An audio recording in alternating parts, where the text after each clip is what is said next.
ကျမတို့နေထိုင်တဲ့ကမ္ဘာလောကကြီးမှာစစ်မှန်မှုဆိုတဲ့အရာကတဖြည်းဖြည်းနဲ့ရှားပါလို့လာပါတယ်။စစ်မှန်တဲ့အပြုံးတွေစစ်မှန်တဲ့စေတနာမေတ္တာတွေစစ်မှန်တဲ့စကားလုံးတွေဟာပျောက်ဆုံးလို့လာပါပြီ။နှကန်းတွေရတာပြုံးနေပြီမဲ့ဖုံးပြီးမရတဲ့မျက်လုံးတွေမှာတော့မနာလိုတုံမှုတွေနဲ့စေတနာမေတ္တာစကားတွေတဖွာဖွာသုံးဆွဲနေပြီမဲ့အပြုအမူတွေမှာတော့ရယူမျှော်ကိုမှုတွေဖြစ်စစ်မှန်မှုတွေတစားတစားရောပါလာတာနဲ့မြတယောက်ကိုတယောက်တန်တရားမြုံဝင်နေနေတာကြည်တက်လာတာအံ့ဩနာကျင်စရာတော့မရှိပါဘူးကိုလိုချင်တာရဖို့အတွက်လူတွေဟာမျက်နှာဖုံးကိုစီနေပါဒီခေတ်မှာရိုးသားဖြောင့်မတ်သူတွေကိုခြာနေအသုံးချပြီးအမြင့်တက်သွားသူတွေလည်းဒုနဲ့တေးပါလိုအပ်တဲ့အချိန်မှာချိုးသားဖော်ယူပြီးမလိုအပ်တော့တဲ့အချိန်မှာမျက်နှာဖုံးလဲကွာတစိမ့်နေလို့အေးဆက်စိမ့်ကားသွားသူတွေကိုလည်းကြုံခဲ့ပူပါတယ်စစ်မှန်မှုဟာတိတ်ရှားလာတာနဲ့အမျှအဖို့ရယန္တနာတစ်ပါးတည်းဖြစ်လာပါတယ်ကျမလည်းတာမန်လူတယောက်မို့တစ်ခါစစ်မှန်မှုမရှိတဲ့မျက်နှာဖုံးမျိုးတက်မိတဲ့အခါမျိုးတွေရှိတတ်ပါတယ်ရှင်ထဲကမကြိုက်မနစ်သက်မှုကိုဖုံးပြီးဟန်ဆောင်ပြီးချိုးသားဖော်ရတဲ့မျက်နှာဖုံးကိုတက်ဆင်မိတဲ့အခါမျိုးမှာမျက်နှာဖုံးအောက်ကမကြည်လင်မကျဉ်နဲ့တဲ့မျက်နှာအစစ်ကြီးကိုဘာသာကိုပြန်တတိထားမိနေတာပါပဲကိုဟန်ဆောင်နေတာသူများမရိပ်မိဘူးဆိုပေမဲ့ကိုတော့ပြန်ရိပ်မိနေတာပါပဲအဲ့ဒီလိုအခါမျိုးမှာ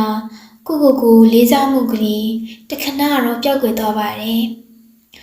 ငါဟန်ဆောင်နေတာပါလားဆိုတာကိုဘာသာသိပြီးကိုဘာသာကိုပြန်ရှင်းမိတတ်ပါတယ်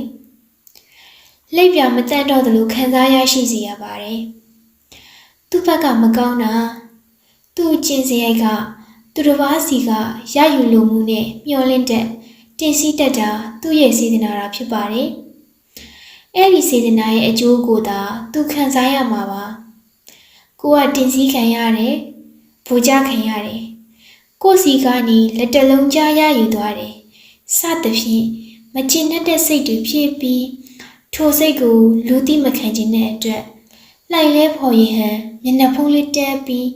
အခရမေမပြတ်ဆက်လက်ဆက်ဆံနေမိတာပါကျမကမကျင်တဲ့အခါတိုင်းပွားစီရေရွတ်တဲ့အခါခင်မုန်းဖြစ်သူကသူ့စေတနာနဲ့သူကြိုးပေးမှာပါကွာကိုကောင်းနေဖို့ပဲလိုတယ်လို့ပြောတတ်ပါတယ်သူကောင်းတာမကောင်းတာသူကိစ္စသာဖြစ်ပြီး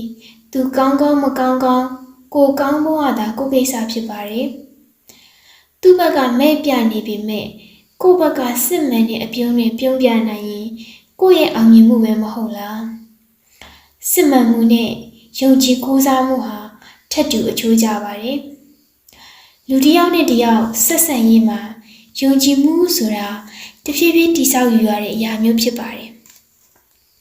ယုံကြည်မှုတည်ဆောက်ဖို့အတွက်စစ်မှန်မှုကမရှိမဖြစ်လိုအပ်ပါတယ်ကိုကစစ်မှန်လေယုံကြည်မှုခိုင်မြဲလေပဲဖြစ်ပါတယ်ဥပမာကိုနဲ့ပတ်သက်ဆက်ဆံရတဲ့လူတစ်ယောက်အပေါ်ပြုံးပြတာလေးအစားရှင်ထဲကနေလိုက်လဲစေတနာမေတ္တာပါကလေးပြုံးပြလိုက်တာကလည်းစစ်မှန်မှုပါပဲစကားလေးတစ်ခုပြောလိုက်တာသူနဲ့ပတ်သက်တဲ့ဝေယဝစ္စတစ်ခုကိုလုပ်ပေးတဲ့အခါမျိုးမှာ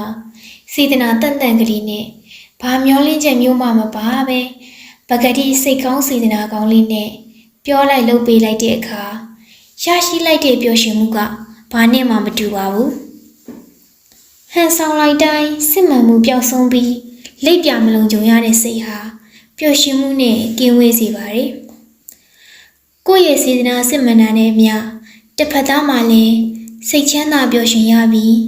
ကိုယ့်အပေါ်ယုံကြည်မှုတိုးလာစေပါတယ်ယုံကြည်မှုတိုးလာတာနဲ့အမျှပေါင်းသင်းဆက်ဆံရေးကလည်းခိုင်မြဲတန်ဆွမ်းလာပါတယ်ကိုစီကစစ်မှန်တဲ့ချီးကျူးစကားလေးတစ်ခွန်းကတခြားသူတယောက်ရဲ့စိတ်နှလုံးကိုပျော်ရွှင်ကြည်နူးမှုတွေနဲ့ထုံမွန်းနိုင်စွမ်းရှိပါတယ်သူ့ရဲ့နေ့ရက်တွေကိုလှပစေပါတယ်အထီးကျန်နေတဲ့ဂရုစိုက်မှုကိုလိုအပ်နေတဲ့လူတစ်ယောက်ကို ကိုယ့်ရဲ့အချင်းကြီးဖဲ့ပေးပြီးစစ်မှန်နေစေတာမေတ္တာလေးနဲ့စကားပြောပေးတာအဖော်လုပ်ပေးတာဟာလေကုသိုလ်ကောင်းမှုတစ်ခုပြုလိုက်တာပါပဲသူ့ရဲ့ပျော်ရွှင်မှုဟာကိုယ့်ရဲ့ပျော်ရွှင်မှုဖြစ်ချက်ချင်းလက်ငင်းပဲကူးဆက်စိမ်ဝင်လာပါတယ်အခုညီလိုအပ်နေတဲ့သူကိုအကျဉ်းညံကောင်းလေးပေးလိုက်တာကိုသိထားတဲ့သတင်းချက်လက်လေးတွေမျှဝေပေးလိုက်လို့သူပျော်ရွှင်အောင်မြင်သွားတာကလည်းကိုယ့်ရဲ့ပျော်ရွှင်မှုဖြစ်လာပါတယ်ဒါကြောင့်စစ်မှန်တဲ့အပြုံးကလေးတစ်ခုရဲ့နောက်ကရရှိလာမဲ့ပျော်ရွှင်မှုကိုခံစားကြည့်ဖို့ဆိုရင်စစ်မှန်စွာပြောပြပါစစ်မှန်စွာချီးကျူးဂုဏ်ပြုစကားဆိုပါစစ်မှန်တဲ့ကုညီဖိမမှုကလေးလုပ်ကြည့်ပါ